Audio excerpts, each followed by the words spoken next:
Once, going home from work late in the evening, I missed the last bus that went from the center of the city to our village. I had to go to a highway to try and catch a ride. I should admit, I was afraid, but what could I do? I had to get home somehow. There were no cars on the highway and it started to rain coldly. I was getting cold and thinking what to do next. Eventually, I just decided to go back to work and spend the night there. Then I saw three really big guys. They came up to me and asked me for some money to buy vodka. I said I was sorry and I didn't have any money with me. Then two of them grabbed me by my arms and the third one searched me. After he had found nothing valuable, he came in a range and pulled a knife out of his pocket.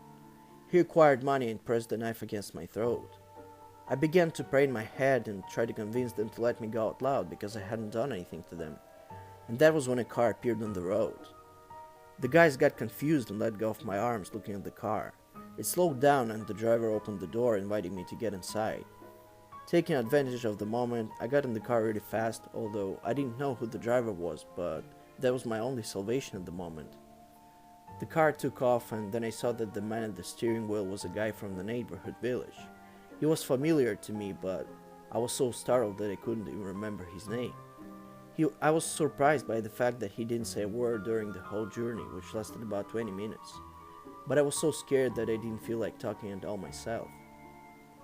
Near my house, he silently opened the door. I got out of the car and ran home.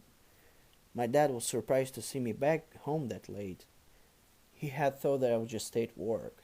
It often happened so, when I had a lot of stuff to do.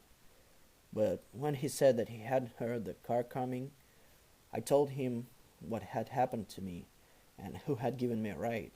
By the weird expression on his face, I understood that it was hard for him to believe it. He asked me if I was sure that the one who had given me a ride was Alexei. I remembered his name straight away. Is it really so important? I asked.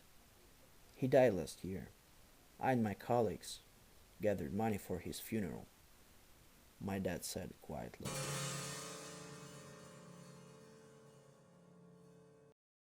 I should mention that 5 years before this happened, my father had saved Alexei's son, risking his life when the boy had fallen through the ice and was about to drown. We couldn't sleep till the morning thinking how it could possibly happen. Our conclusion was that the soul of the dead man had thanked my father for saving the man's child this way. I can believe in that because at my job, at the hospital, I have seen a lot of different things happen.